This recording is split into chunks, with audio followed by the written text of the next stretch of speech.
तो वर्तमान समय के इशारे क्या कहते हैं? क्या करें हम?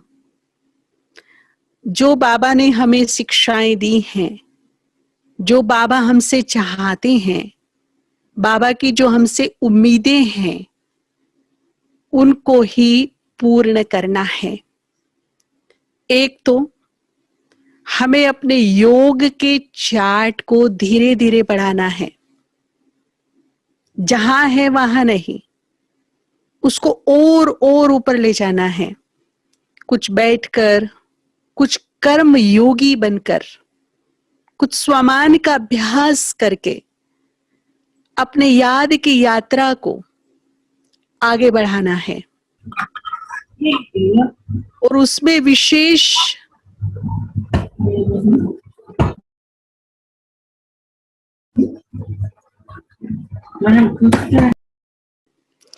जो ज्वालामुखी योग हो, जो कड़े संस्कारों को दग्ध कर दे, जो आत्मा में जन्म जन्मांतर के पाप के प्रभाव के लेयर्स हैं, उन्हें भस्म कर दे।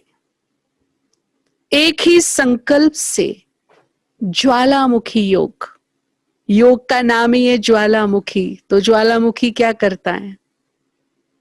जितनी भी आत्मा पर मेल है, जितने भी जन्म जन्मांतर के दाग आए हैं, कट चढ़ी है, समय रहते योग बल से, वो भी ज्वालामुखी योग से, हमें उसे भस्म करना है। तो जहां नॉर्मल योग, वहां ज्वालामुखी योग। और योग में विशेष ध्यान देंगे कि सकाश देनी है विश्व को। पूरा संसार त्राहिमाम जैसे कर रहा है, भयभीत है, चिंता में है, अनिश्चितता है, एक घबराहट है, टेंशन, डिप्रेशन जैसे हालात हो गए हैं। लोग रात को सो नहीं पा रहे हैं। इस महामारी में किसी के घर से तो सभी चले गए, किसी के 6 गए, किसी के 8 गए, किसी का 1 गया, किसी का 2 गया। उन आत्माओं को भी शक्ति का दान देना है। यह हमारा परम कर्तव्य है, फर्ज है उन आत्माओं के लिए। कई बार बाबा कहते थे, अपने बहन भाइयों की पुकार सुनाई नहीं पड़ती, सुनो, पुकार रहे हैं। तो अपने जीवन के कीमती वक्त में ये सकाश देने का विशेष प्रोग्राम बनाओ।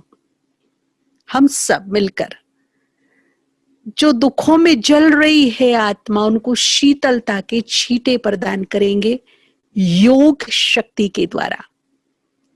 महाज्योति परम सत्ता से जुड़कर उसके पावरफुल वाइब्रेशंस स्वयं में ग्रहण करके और अपने से ये वाइब्रेशंस पूरे ब्रह्मांड में फैलाएंगे, पूरे विश्व के गोले पर फैलाएंगे, भारत के नक्शे पर फैलाएंगे, ताकि आत्माओं को चित्त की शांति प्राप्त हो, आत्माओं को चित्त की शक्ति प्राप्त हो,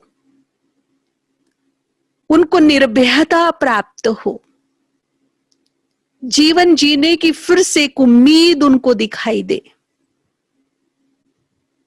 तो एक तो इस प्रकार से मनसा सेवा योग के द्वारा करनी है, अपने शुभ भाव से, अपनी दुआओं के बल से पूरे विश्व की आत्माओं को शक्ति शांति प्रदान करनी है। और दूसरा, प्रकृति को हम देख रहे हैं, अमेरिका में 6.1 का भूकंप आया अभी 3-4 दिन पहले। अफ्रीका के एक शहर के थोड़ी सी दूरी पर ज्वालामुखी फटा है, वो लावा शहर की तरफ आ रहा है, लोग वहां से पलायन कर गए हैं। तो प्रकृति भी अपने ट्रेलर दिखा रही है, पाप का बोझ बहुत बढ़ गया है इस धरती पर। और हम सब सुनते आए हैं कि जब पाप का बोझ बढ़ जाता है तो धरती ही फट जाती है। तो इस पाप के बोझ को जैसे ये प्रकृति, ये धरती बर्दाश्त नहीं कर रही है, आउट ऑफ कंट्रोल होती जा रही है। तो ऐसे वक्त में प्रकृति को जो चाहिए, परमात्म शक्ति, शांति की प्रकंपन, पवित्रता की बहुत सुंदर किरणें, वो भी हम उसे दें। प्रकृति से हमारा बड़ा गहरा घनिष्ठ रिश्ता है। यूं कहिए कि अगर प्रकृति नहीं तो हम नहीं। प्रकृति से हमारा अस्तित्व है। जब हम यानी कि आत्मा और प्रकृति का मिलन होता है तो संसार रचता है, कि लोक बनता है। प्रकृति अलग हो जाए और आत्मा अलग हो जाए तो कुछ भी नहीं कर सकते। 5 तत्वों से ये शरीर चल रहा है हमारा, उसी से ही बना है। एक भी तत्व ऊपर नीचे होता है तो ये ठीक से काम नहीं करता है। तो प्रकृति जो मां की तरह युगों युगों से, सदियों से हमें देती आ रही है, निस्वार्थ भाव से दे ही रही है और एक समान सबको दे रही है। कोई भेदभाव नहीं कर रही कि गरीब को थोड़ा मिलेगा, अमीर को ज्यादा मिलेगा, इसको कम मिलेगा, उसको, ऐसा नहीं। अब जबकि वो जर्जर अवस्था में है, जबकि वो भी बोझिल हो गई है, जबकि विकारों के वाइब्रेशंस ने उसको भी दूषित कर दिया है, तब भी वो दे रही है। तो ऐसी स्थिति में हम नियम बनाएं, 24 घंटे में प्रकृति के इस आभार को कृतज्ञ बन स्वीकार करें और 24 घंटे में कम से कम एक बार, चाहे भोजन खाते चाहे योग करते हैं, तहे दिल से, दिल की गहराइयों से इसका अभिनंदन करें, धन्यवाद करें, दिल से शुक्रिया करें, अप्रिशिएट करें इसको। जितना हम इसका धन्यवाद करेंगे, अप्रिशिएट करेंगे, ये हमारे फेवर में आएगी, हमारे क्लोज आएगी, गुड फ्रेंड बन जाएगी। दूसरा, प्रकृति को परमात्म शक्तियों की बहुत जरूरत है, दिव्य अलौकिक वाइब्रेशंस की बहुत जरूरत है। तो वर्तमान समय में हम बाबा के बच्चों का यह परम कर्तव्य है कि इधर उधर की फालतू की बातों को छोड़कर, कीमती वक्त निकालकर हम प्रकृति के सानिध्य में जाएं, उससे जुड़े और महाज्योति से पवित्रता की, शांति की, शक्ति की किरणें लेकर उसका दिव्य प्रकाश स्वयं में भरकर एक एक तत्व को प्रदान करें, विजुअलाइज करते हुए प्रदान करें। योग में एक एक तत्व को देखेंगे हम, उसकी महत्ता को देखेंगे, उसको आभार करेंगे, धन्यवाद करेंगे, उससे फ्रेंडशिप करेंगे और वो प्रकाश उसको प्रदान करेंगे। तो योग से मनसा सेवा, बाबा ने बहुत पहले कह दिया था कि लास्ट में मनसा सेवा ही सर्वोत्तम सेवा होगी। बाबा ने कहा, ज्ञानी तू आत्मा बाप को प्रिय है, परंतु जो योगी तू आत्मा है वो बाप समान है, वो मेरे ही समान है। तो ज्ञान होना बहुत अच्छी बात है, पर ज्ञान को प्रैक्टिकल में लाना, सदुपयोग करना समय पर, बात है समय की। देखिए, जब प्यास लगी हो बहुत जोर से, उस वक्त यदि कोई हमें पानी पिला दे तो हम उसके आभारी होते हैं। बहुत प्यास लगी थी भाई, गला सूख रहा था, प्राण निकल रहे थे, तुमने ऐसे वक्त पर पानी पिला दिया, बहुत बड़ी मदद की मेरी। लेकिन जब मुझे प्यास नहीं, जब मुझे प्यास नहीं है, तब कोई मुझे 10 प्रकार के जूस भी पिलाए तो उनका कोई महत्व नहीं है। तो अब प्रकृति को मदद की आवश्यकता है, अब की मदद का महत्व है। अब आत्माओं को शांति चाहिए, निर्भयता की शक्ति चाहिए, मेंटल सपोर्ट चाहिए, सहारा चाहिए, अब चाहिए, अब की मदद का महत्व है। तो हम जैसे अपनी दिनचर्या के सभी काम करते हैं, वैसे योग में प्रकृति को, आत्माओं को, विश्व के गोले को, खास भारत के नक्शे को भी सामने विजुअलाइज करके पावरफुल सर्च लाइट देंगे, पावरफुल वाइब्रेशंस, प्रकंपन उसको पहुंचाएंगे। तो योग बहुत जरूरी है, और उसमें खुद के लिए, स्वयं के लिए, वैसे तो इसमें भी हमारा बहुत भारी पुण्य बनेगा, विकर्म दग्ध होंगे, बहुत कुछ होगा, परंतु पर्सनली जो भी आत्माओं पे 63 जन्मों की कट चढ़ी है, कोई भी पाप जाने अनजाने में हो गए हैं, विकर्मों के वश हो गए हैं, उनको दग्ध करने के लिए सबसे पहले जो भी भूल चूक जाने अनजाने में हो गई, क्षमा मांग लीजिए भगवान से। कोई भी जाने अनजाने में भूल हो गई, भगवान जी माफ करो, हे मेरे बाबा शिव बाबा, क्षमा के सागर, क्षमादान। और साथ में प्रकृति से भी और आत्माओं से भी क्षमादान। जिस भी आत्मा को मन वचन कर्म व्यवहार से मेरे को कष्ट पहुंचा हो, मैं सच्चे हृदय से उनसे क्षमा याचना करती हूं, करता हूं। और एक दृढ़ संकल्प करेंगे, हमें क्षमा तब मिलेगी जब ये दृढ़ संकल्प करेंगे, तब पूरी प्रकृति, कायनात, कुदरत, ऊपर वाला सभी माफ करने में लग जाएंगे, हमको माफी दे देंगे। लेकिन वो दृढ़ संकल्प ये होगा, अटेंशन देंगे, हम आत्माओं से उनसे ये प्रॉमिस करें, ये दृढ़ संकल्प करें, ये उनके सामने बात रखें कि हम ये पुरुषार्थ करेंगे कि अब मन वचन कर्म व्यवहार से किसी को भी कष्ट दुख तकलीफ नहीं देंगे। जब हम ये दृढ़ संकल्प अपने आप से करेंगे तो हमें क्षमा मिल जाएगी।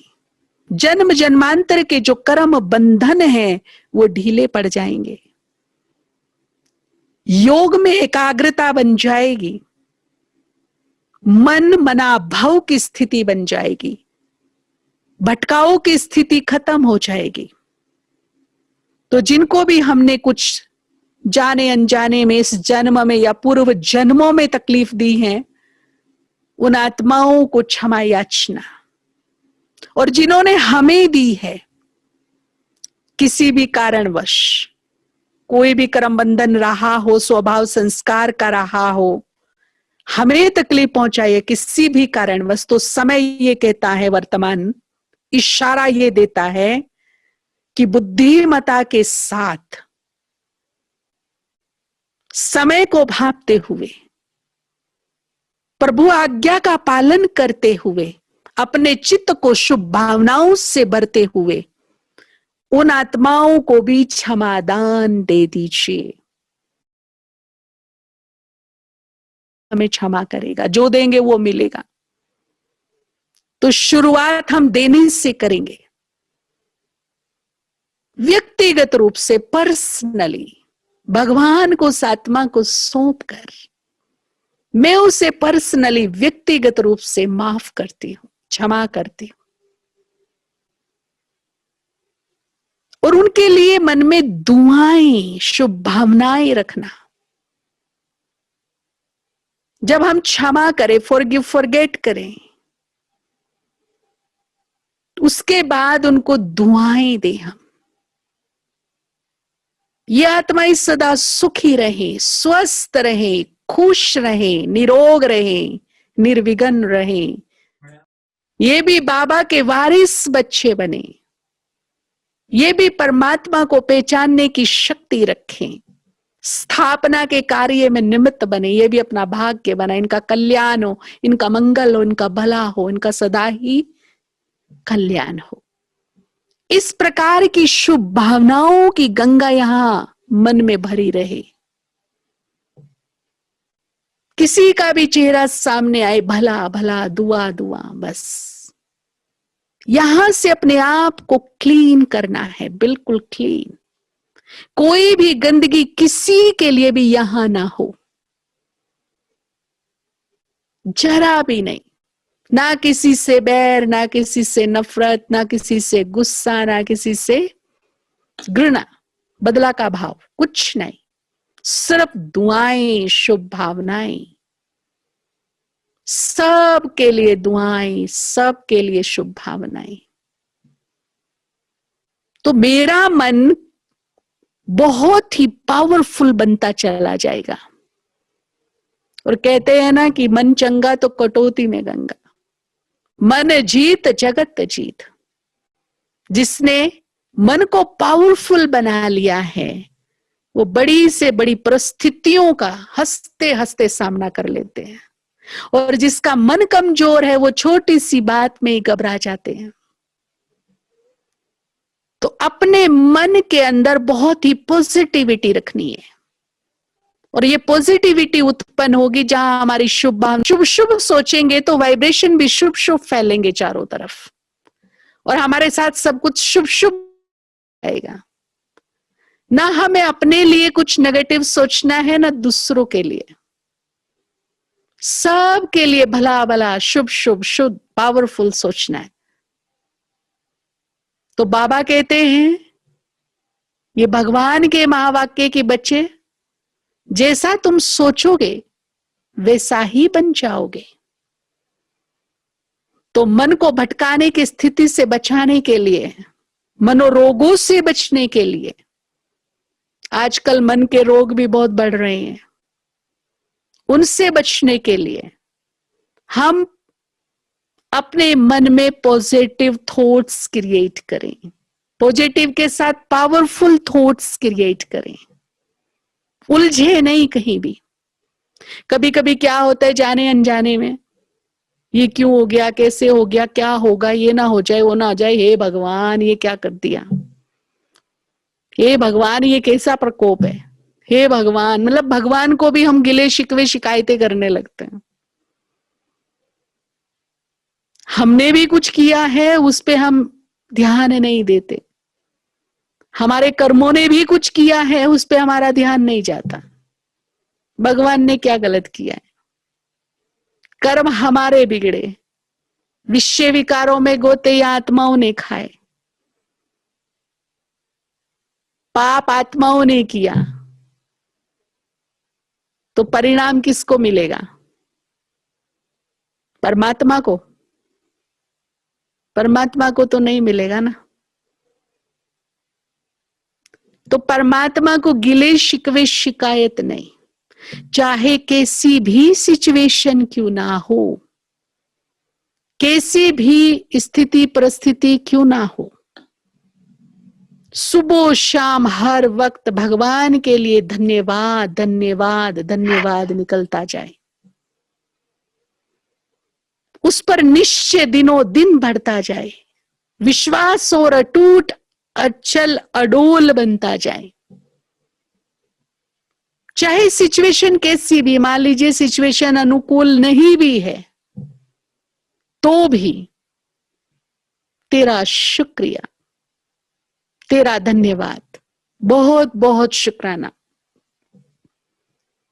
इस शुक्रिया में इतनी पॉजिटिव एनर्जी है कि जिस भी बात का हम शुक्रिया बोलते हैं वो बरकत होने लगती, बढ़ने लगती, भरपूरता आने लगती उस चीज की। और यदि हम गिले शिकवे करते रहेंगे, असंतुष्ट होकर के, मेरे पास तो ये नहीं, मेरे पास तो वो नहीं, मेरे पास तो ऐसा नहीं, भगवान ने ये नहीं किया, भगवान ने वो नहीं किया, तो जो है ना वो भी चला जाएगा।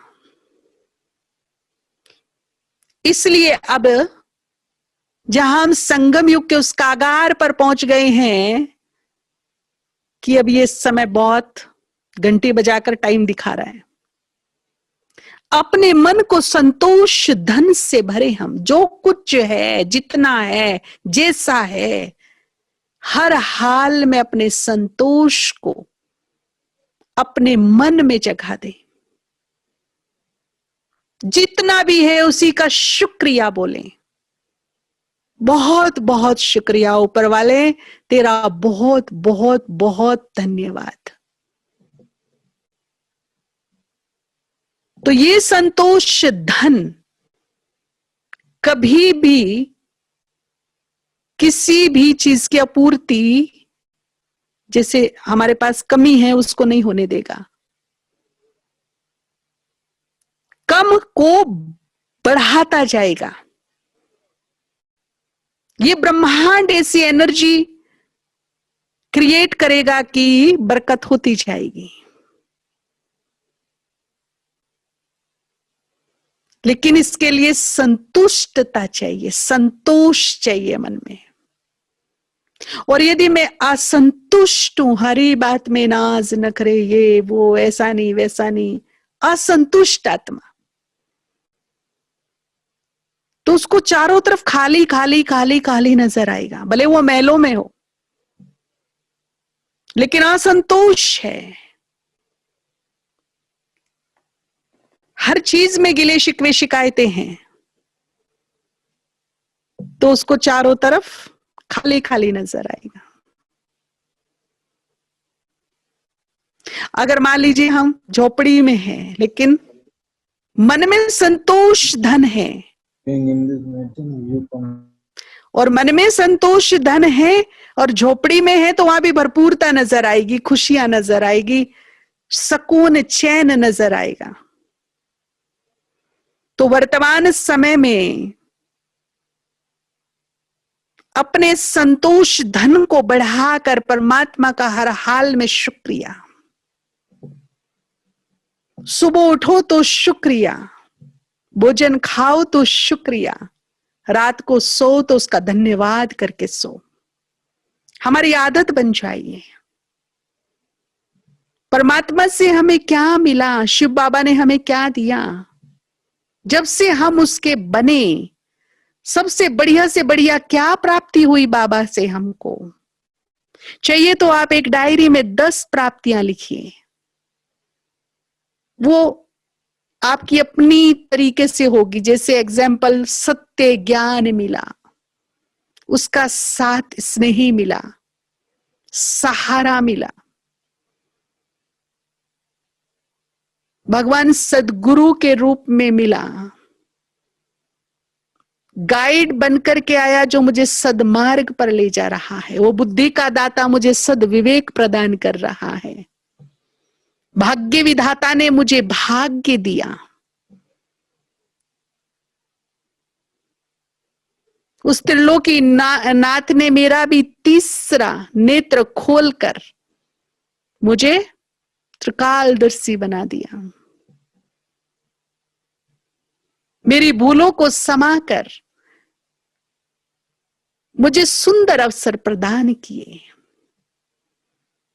कितनी प्राप्ति हमें भगवान से हुई है, कितनी। अगर हमारे पास ये सत्य ज्ञान ना होता तो हम भटक रहे होते, हम प्रभु मिलन ना कर पाए होते, हम परमात्मा मिलन का सुख ना लिए होते। तो कितनी बड़ी बात कि हमें परमात्मा के द्वारा सत्य ज्ञान प्राप्त हुआ, कितनी बड़ी प्राप्ति है ये मेरे लिए। तो ऐसे 10 प्राप्ति जो भी आप लोगों को हुई है इंडिविजुअल, आप डायरी में लिखिए उसको,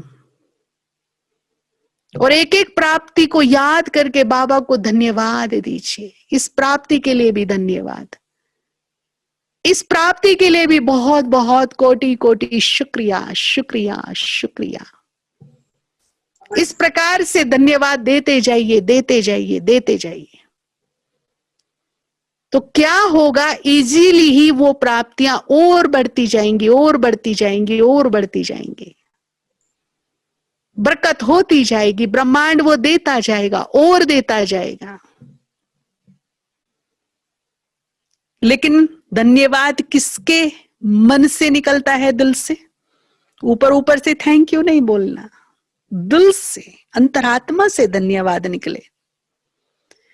वो उसके निकलेगा जो संतोषी आत्मा होगी, संतुष्ट।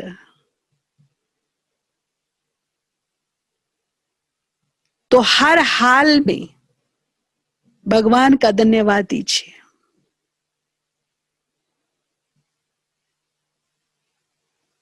अब हम चलते हैं ज्वालामुखी योग, जो पर्सनली मैं अपने लिए, अपनी आत्मा को नीट एंड क्लीन बनाने के लिए, सतो प्रदान बनाने के लिए, विकर्मों से मुक्त बनाने के लिए, अपने लिए करूंगी। उसके लिए बीज रूप स्थिति में स्थित होकर इस शरीर के भान से ऊपर उठकर स्वयं को आत्मा देखते हुए परम धाम में खुद को स्थित करना है। महाज्योति, परम सत्ता, ऑलमाइटी ऑथोरिटी, पतित पावन पारसनाथ के सामने बिल्कुल उसके सानिध्य में कंबाइंड, जिसको बाबा कहते हैं शिव शक्ति, शिव शक्ति वाली स्थिति हो, मतलब शिव शक्ति के साथ कंबाइंड, जुड़ा हुआ, टच। तो इस प्रकार से हमको शिव शक्ति बनकर परमधाम में बैठना है, कंबाइंड होकर, जुड़कर एक दूसरे के साथ। अब वो महाज्योति ज्ञान सूर्य जब मुझ आत्मा से जुड़ेगा, कंबाइंड होगा, उसकी करंट, उसका तेज जब इस आत्मा में फैलेगा तो ये आत्मा तेजोमय हो जाएगी। सूरज की तरह, मास्टर ज्ञान सूर्य की तरह दमकेगी। इतना जबरदस्त हाई रिफ्लेक्शन होगा इसका, इतना पावरफुल वाइब्रेशन होगा। और उस दिव्य प्रकाश को खुद की आत्मा में ज्वालामुखी की अग्नि की तरह देखना है कि ये पारसनाथ जिसको भी टच हो जाएगा, जिसको भी इसकी शक्ति मिल जाएगी, वो कुंदन बन जाएगा, सोना बन जाएगा। नेगेटिविटी, दाग धब्बे सब खत्म हो जाएंगे, पाप भस्म हो जाएंगे, विकर्म दग्ध हो जाएंगे, संस्कार शुद्ध दिव्य हो जाएंगे। इस संकल्प से, इस विजन से ये ज्वालामुखी योग करना है। महाज्योति मुझसे जुड़ा हुआ, मैं तेजो में, उसका समस्त प्रकंपन, समस्त प्रकाश मेरे अंदर समाया हुआ, अग्नि के रूप में, बाहर अंदर दूर दूर तक ज्वाला ही ज्वाला। और एक ही संकल्प की, इससे विकर्म विनाश हो जाए। तो बहुत तेजी से आत्मा शुद्ध पावन बननी शुरू हो जाएगी, विकर्म विनाश होने शुरू हो जाएंगे,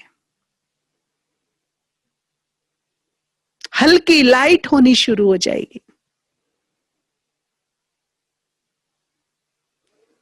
तो इस प्रकार का योग वर्तमान समय में हमें करना है। इस प्रकार अपने आप को प्योर बनाते हुए चलना है।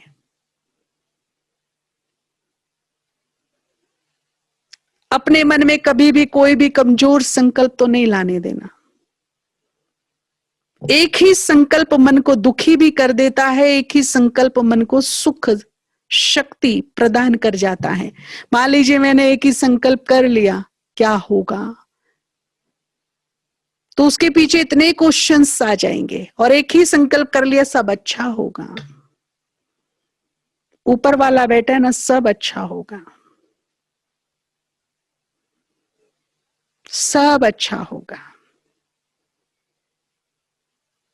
तो जब भी मन में ये चिंताजनक बातें आए तो उसको कट करके सब अच्छा होगा, सब कल्याणकारी होगा, बाबा की छत्र छाया में हम बिल्कुल सुरक्षित रहेंगे, सेफ रहेंगे। तो इस प्रकार के पावरफुल थॉट्स हम अपने मन में क्रिएट करते रहेंगे। नेगेटिव संकल्पों को बिल्कुल जगह नहीं देंगे मन में। तो इन बातों से अपने मन को सुरक्षित रखेंगे, पावरफुल बना करके रखेंगे, योग युक्त बना करके रखेंगे, और घर का माहौल भी खुशनुमा बना करके रखेंगे। घर में भी दिव्य वाइब्रेशंस हमें महसूस हो। जहां हम योग करते हैं वहां तो अपने आप ही वाइब्रेशंस फैल जाते हैं। फिर भी बाबा का आह्वान करेंगे,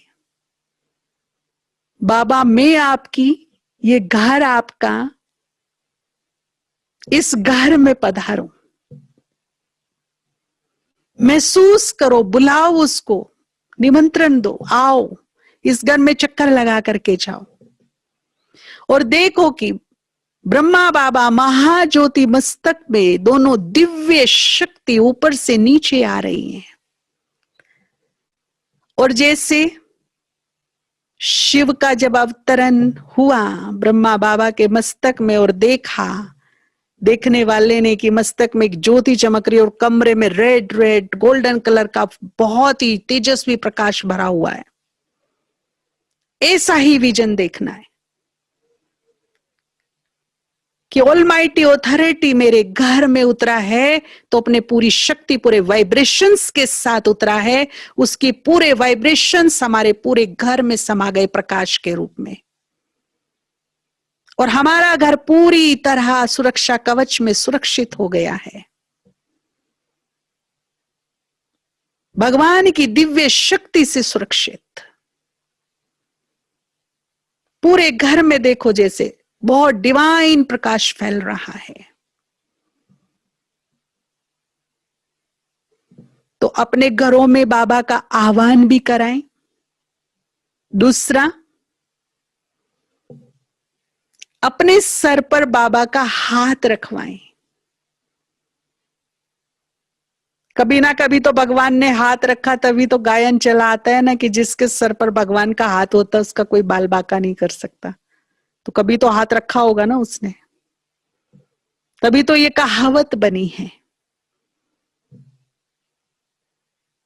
तो जैसे बच्चे नमस्ते करते हैं तो पेरेंट्स के या जो भी गार्जियंस से उसके हाथ अपने आप उसके सर पे चला जाता है।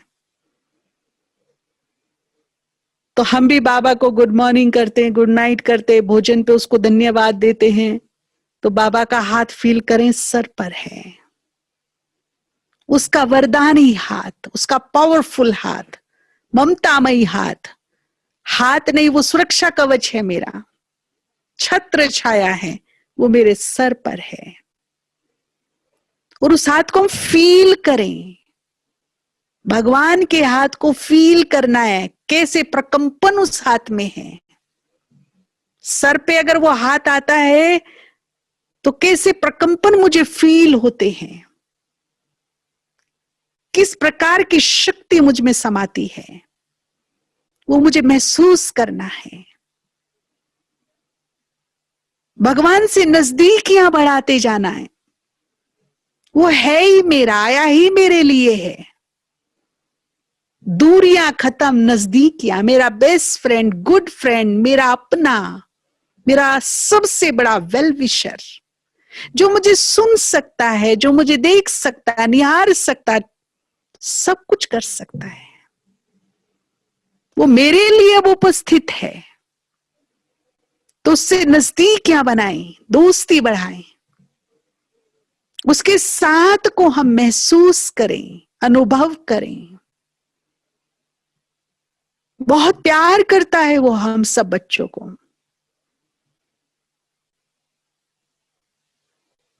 तो उसके प्यार की अनुभूति को अपने अंतर्मन में संभालें।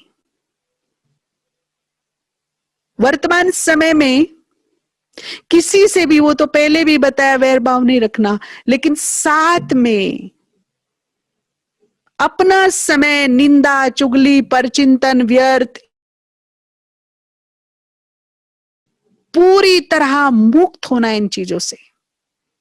सिर्फ अच्छी बातें, उत्थान की बातें, ज्ञान की बातें, खुशियों की बातें, खाने कमाने की बातें कीजिए, किसी की निंदा चुगली नहीं।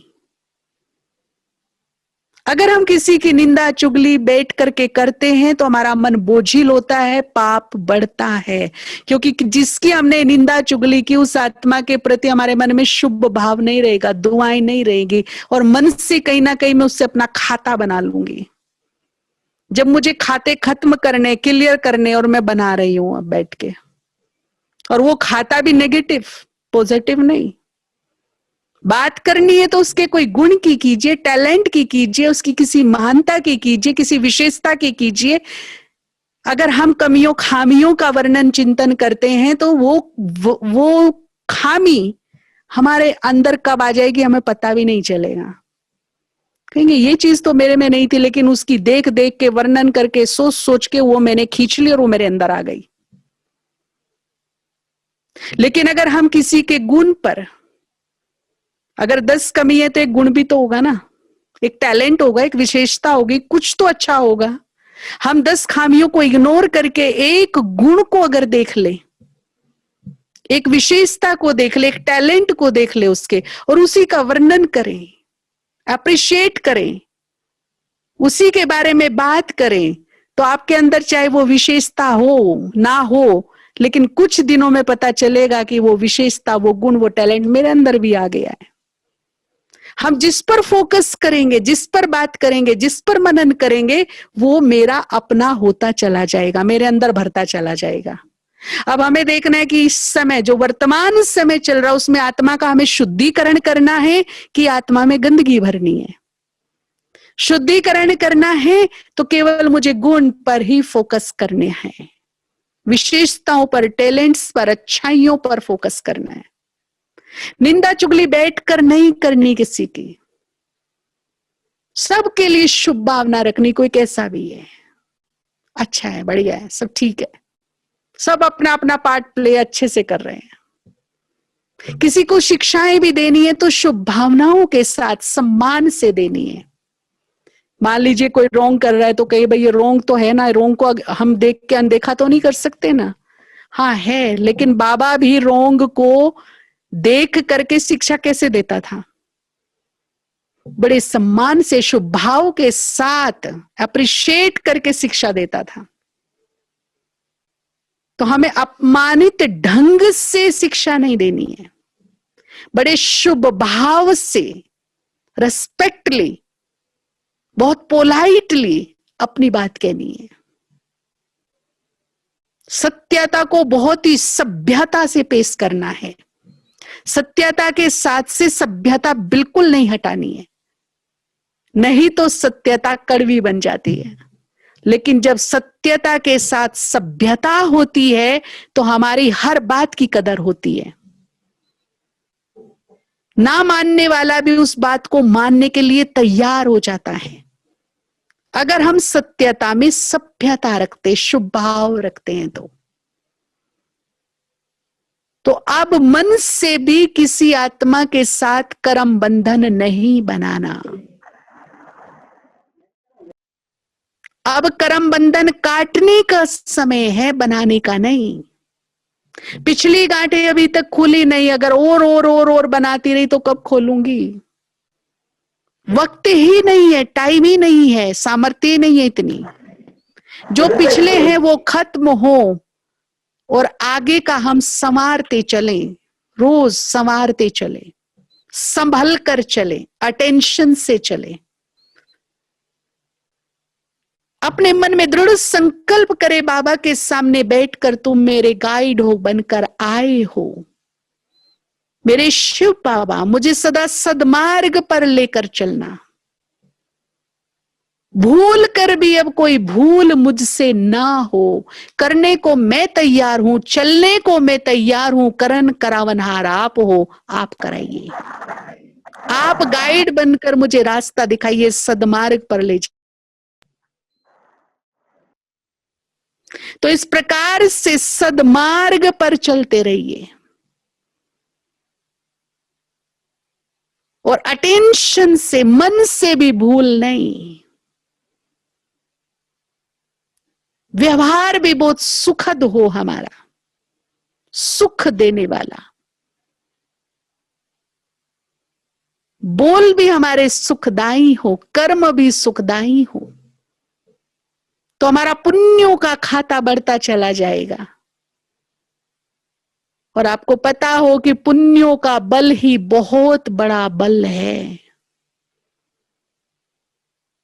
पुण्य उस वक्त काम आते जब सब धरा का धरा रह जाता है, कुछ काम नहीं आता। उस वक्त इंसान की कमाई हुई दुआएं, कमाए हुए पुण्य उसके सच्चे सहारे, सच्चे साथी बनकर उसको साथ देते हैं। तो जितना हो सके मन वचन कर्म व्यवहार से, संकल्प से पुण्य कमाते चलिए। हर हाल में पुण्य दुआएं लीजिए, झोलियां भरिए पुण्यों से, दुआओं से। सब यही रह जाएगा। जाएगा क्या? पुण्य जाएंगे हमारे साथ, दुआएं जाएंगी हमारे साथ। इन्हीं की ही झोलियां भरेंगे हम। यही सच्ची दौलत है हमारी। ये हमारे सच्चे साथी बनते हैं। तो पुण्य कर्म और दुआएं दिनों दिन बढ़ाते चलेंगे। अपने घर में जो बाबा के बच्चे हैं, जिनका रसोई सात्विक है, जहां नॉनवेज वगैरह आदि नहीं बनता है, 24 घंटे में एक बार परमात्मा को भोग जरूर स्वीकार कराइए। ज्यादा टाइम करा सकते तो बड़ी अच्छी बात है, लेकिन कम से कम एक बार तो जरूर श्रद्धा से, भावना से, बाबा मेरा है, भगवान मेरा है। मेरा भगवान बोलते ना, माय गॉड, मेरे भगवान। तेरा भगवान नहीं बोलते, मेरा बोलते। तो मेरे भगवान को जो मैं भोजन करती हूं, मेरे भगवान को नहीं चाहिए क्या? वो चाहिए कि नहीं चाहिए? मैं अपनों हाल में उनको तीनों टाइम तो बना के खिलाते हैं ना। कुछ भी कमा के लाएंगे, कुछ भी करेंगे, लेकिन व्यवस्था करेंगे भोजन की। क्यों? मेरे हैं वो, मेरी ड्यूटी है, मेरा फर्ज है। इसी प्रकार से भगवान भी मेरा है, उसके लिए भी मेरा कर्तव्य है, मेरा फर्ज है। एक तो भोजन को बड़े प्यार से, निर्भय होकर, डर नहीं, जो ये न्यूज व्यूज सुन करके नेगेटिविटी हो गया, वो हो गया, वाइब्रेशंस भरने हैं। परमात्मा की याद में स्वमान का अभ्यास करते हुए, मैं परम पवित्र आत्मा हूं, मैं मास्टर सर्वशक्तिवान हूं। ये भोजन परमात्मा के लिए प्रसाद बन रहा है। इस स्मृति में भोजन बनाने को कर्म योग में शामिल कर ले हम। तपस्या का टाइम है वो हमारे। भोजन बनाना कोई काम नहीं, ये तपस्या का टाइम है। ये मेरा कर्म योग का सबसे सुंदर समय है, जब इसमें मुझे परमात्मा की एनर्जी भरनी है, अच्छे वाइब्रेशंस भरने हैं। शांत चित्त होकर बाबा के गीत सुनते हुए, स्वामान का अभ्यास करते हुए, कंबाइंड होकर उसकी छत्र छाया के नीचे हम वो भोजन तैयार करें। और सबसे पहले बाबा को स्वीकार कराएं। फिर वो भोजन बन जाएगा प्रसाद। जिस भोजन को परमात्मा स्वीकार कर लेगा, उसमें अपने शक्तिशाली प्रकंपन भर देगा, कृपा दृष्टि डाल देगा, वो भोजन दुख भंजन भोजन बन जाएगा, महाप्रसाद हो जाएगा। उस भोजन को अपने सारे भोजन में मिलाइए और उस प्रसाद को सबको खिलाइए। सबके चित्त शांत होंगे, निर्भय होंगे, मन की शक्ति बनी रहेगी, संस्कार दिव्य होंगे। तो बाबा को भोग जरूर लगाइए 5-7 मिनट शांति से बैठ करके। बनाइए भी उसकी याद में, स्वमान के अभ्यास में, पवित्र वातावरण में, शांत चित्त होकर, और खिलाइए भी शांत चित्त होकर। बड़े प्रेम से, श्रद्धा से, भावना से उसको स्वीकार कराना है। आप सबको पता हो कि भगवान तो भूखा भावनाओं का है, रोटी सब्जी दाल चावल इसका नहीं है। इसमें मुझे अपनी पूरी भावना भरनी है, ताकि वो भूखा भगवान इसमें से भावनाओं का आनंद ले सके, आनंदित तो हो जाए, हमारी भावनाओं से तृप्त हो जाए। और आपको पता हो कि भगवान भाड़ा भी किसका देता है? कहते हैं ना, भगवान भावनाओं का भाड़ा देता है। तो हमारी भावनाएं जहां होंगी वहां भगवान का भाड़ा भी हमें प्राप्त हो जाएगा। तो बहुत ही प्रेम से बाबा को भोग स्वीकार कराइए।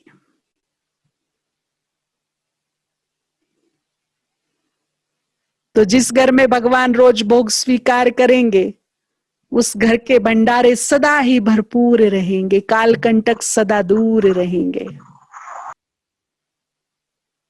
लेकिन बात है श्रद्धा भावना की, उसमें मेरी खुद की अपनी श्रद्धा भावना होनी चाहिए।